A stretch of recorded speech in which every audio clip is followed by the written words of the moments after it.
Garfish. I'm not talking about those hectic freshwater garfish in America that look like dinosaurs. These fellas. I'm talking about these little fellas. The little southern garfish we get down here in Australia. Favourite food of the long-tailed tuna. I fished from before with, you know, your basic skipping baits like this one. Classically called the tuna noodle. Or this one here. This one's caught me a fish, it's caught me a cobia. But they're a bit simple and they don't actually directly represent a garfish. So that's why I'm going to try to make a 5-piece skipping garfish lure. It's going to be completely through wired, every single section. And I'm going to try and make it as realistic as possible. That's just pretty much going to be like 80% lead. Just so it just goes whew, and actually casts well. So let's try to figure this thing out because I'm overcomplicating things as usual. Australian red cedar.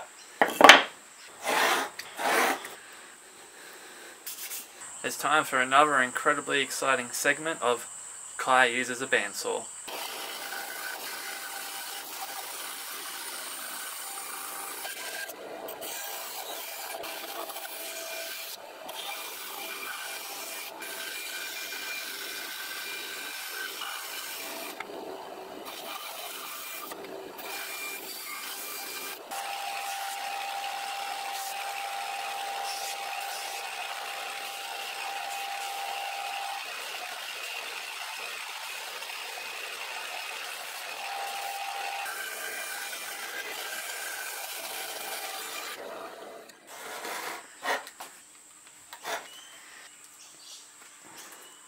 This is just double-sided tape.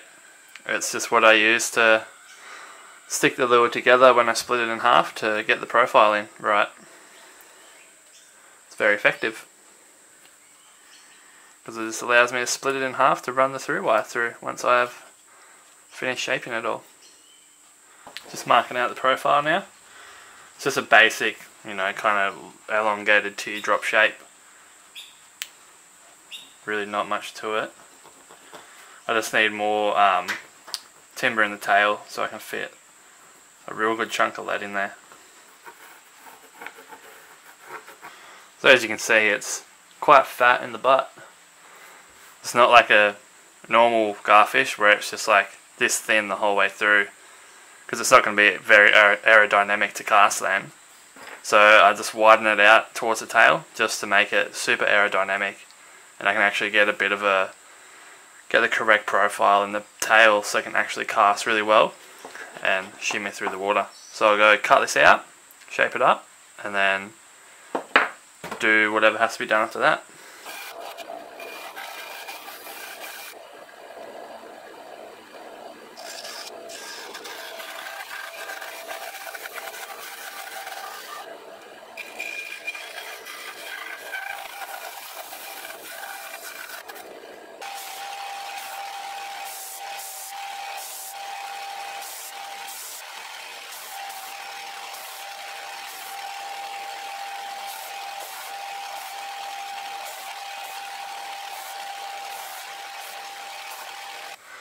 Alrighty, so as you can see, it is a teardrop shape.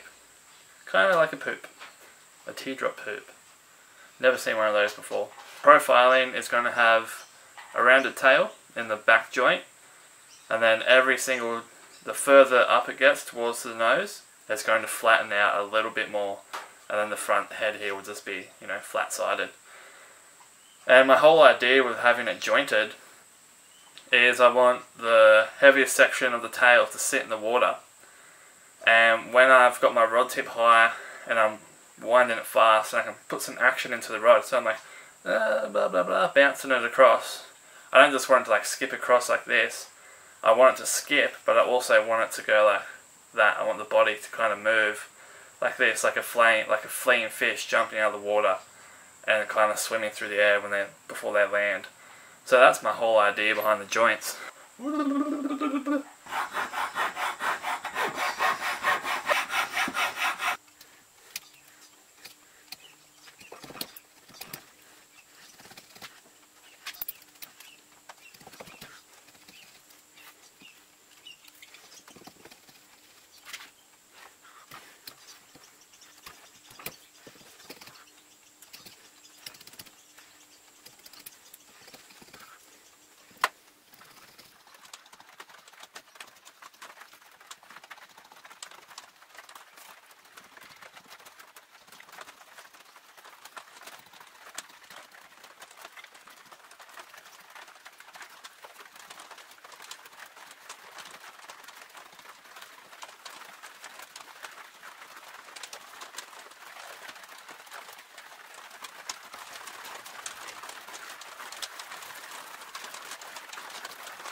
Why is it always raining when I'm making videos?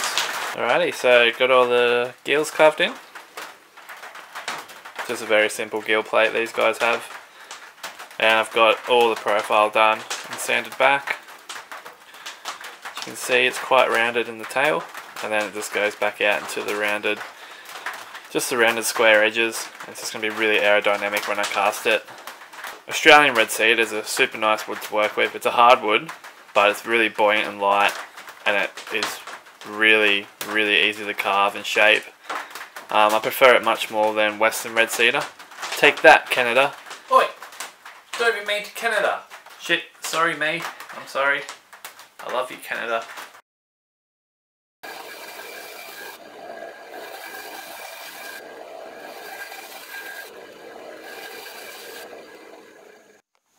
Alright, now it's time for the fun bit.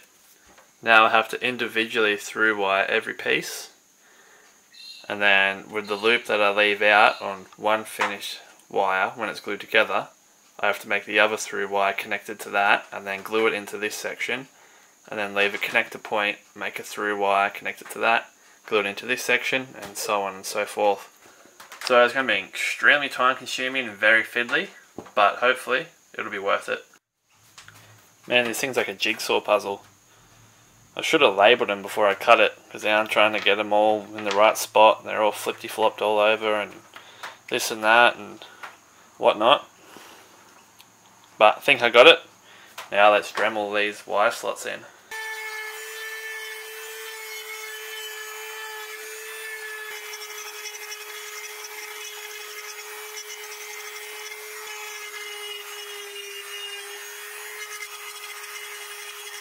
Just using 1.8mm wire again, because it needs to be very strong for the tuna fishies.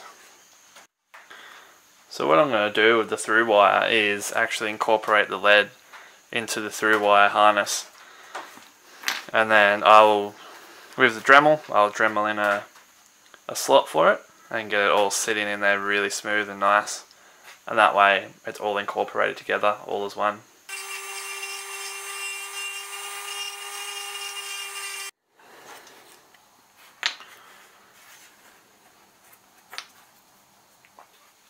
She's fitting pretty well, which is good. Now I'm just going to wrap these ends and get it all sitting perfectly, and I can glue the first section in. Alright, let's try not to screw this up. I only get one shot at this. It's a lot of work in this one little piece.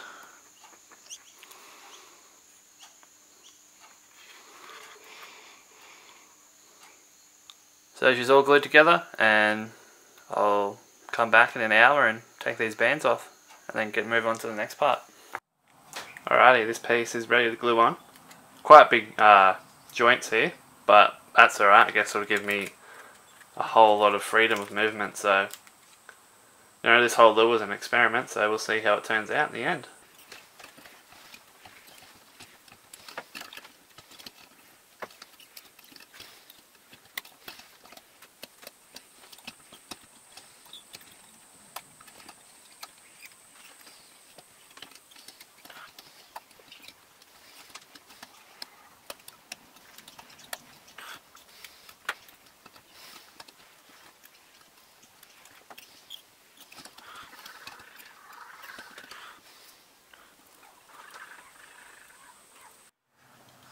Now that is one fiddly piece of through wire, but I had to get the hook hanger out of it too. For such a small piece of timber, look at that. But she should be nice and strong, which is all glued in. Woo! I haven't been filming myself gluing them because it's a bit of a hectic process using 5-minute epoxy.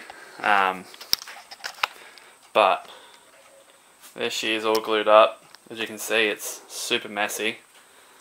So I got to get it sitting right. I got to get the right way around because I don't want to put it in backwards, and it's all just really confusing. So I haven't been filming because it's a bit pedantic. But it's coming along well, and just really concentrating, making sure I don't put pieces in backwards, because that would not be fun.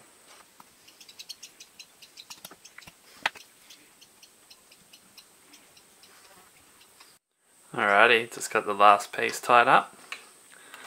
Time to glue the head on. Rightio. She's all connected. And look at that. What a strange looking lure. It is so flippity floppy. Like, it's going to flippity flop all over the surface. I'm not sure how it's going to work. I can see some issues, especially with this treble hook here, getting tangled up in all these bits and bobs, but oh well, I'll figure that out when it comes to it. I ended up putting the line tie out the top of the head here. I was going to put it out of the beak, but it's just so skinny and I really want to have strength. This lure is super strong, so one advantage of Australian red cedar is it glues together really well. Has a really tight cross grain, really knitted together, and it has like no sap. It's also a hardwood, so all these little bits, none of that wire is ever going to get ripped out like it would with a softwood like Western red cedar or something like that. So yeah, it's coming together. It's a very strange lure, and I don't know what how its functionality is going to be, but hey, might as well try, hey? Think outside the box. So I'm going to spend quite a while sanding this guy back, getting him all smooth, making sure I filled in every little nook and cranny, and then we'll get back to it once it is time to seal and paint. Alright, so lure's all primed. It's got 4 coats of sanding sealer, all sanded smooth, and some primer on it. I'm going to start off just with some Wicked Grey, put a grey base, just because I didn't have any grey primer, and then I'm going to put an aluminium coat of Wicked aluminium over that, get it all shiny.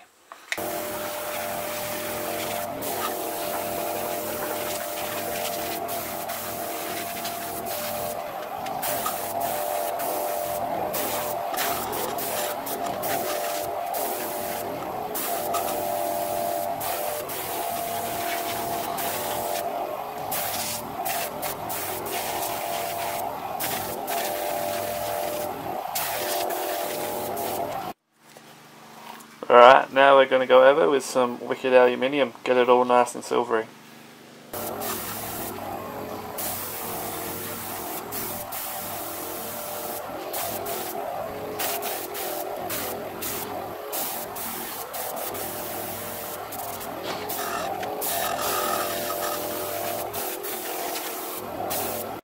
As you can see, she's very aluminium looking, very silvery.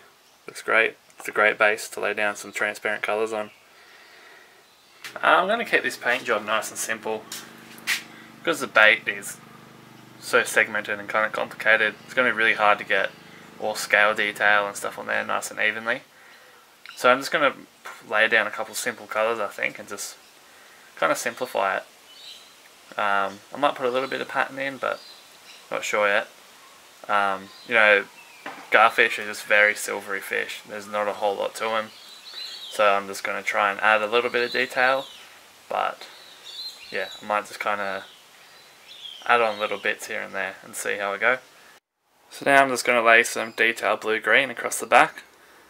I've never used it before, so we'll see how it looks.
Alright, we're all done, guys.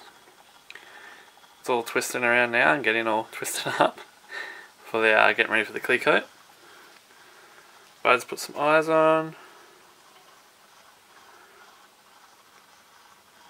And yeah, put the little red beak on. I also put a little bit of teal across the body here, as you can see there. It looks really nice. Little fan, just very simple. And we'll put some clear coat on. I'm going to put some blue and purple glitter in the clear coat. And we'll pick this video back up once she's all done. And it's time to fish it.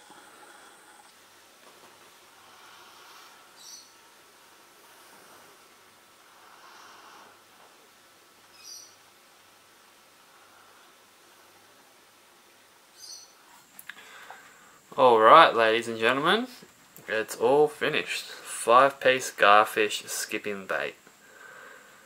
Look, it turned out really nice. Get the focus on it.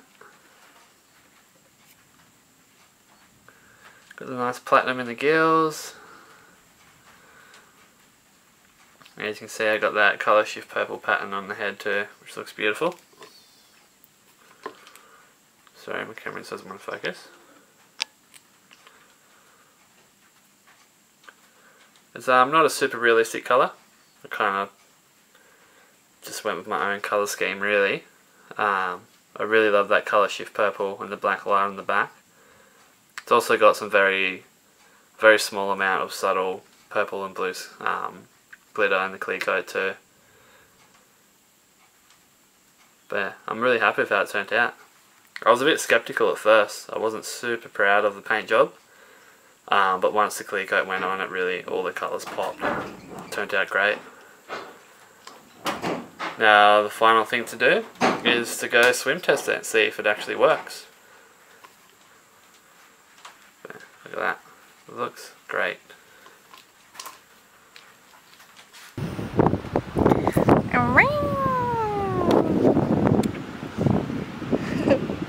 at the bend in that road.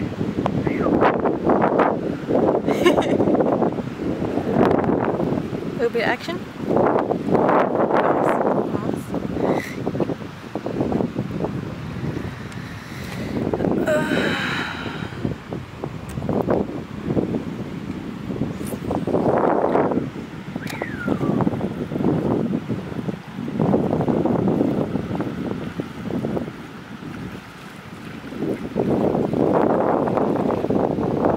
How's that? Is that enough recording?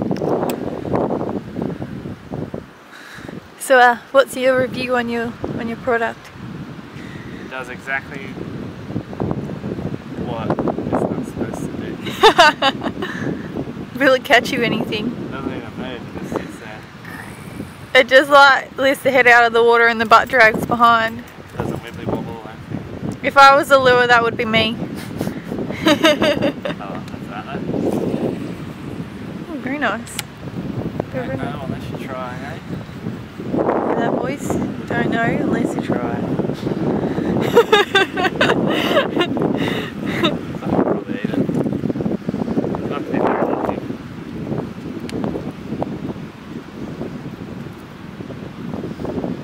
Oh well, another one to put on the shelf. Yep. Another collection. Can't win them all, eh? No.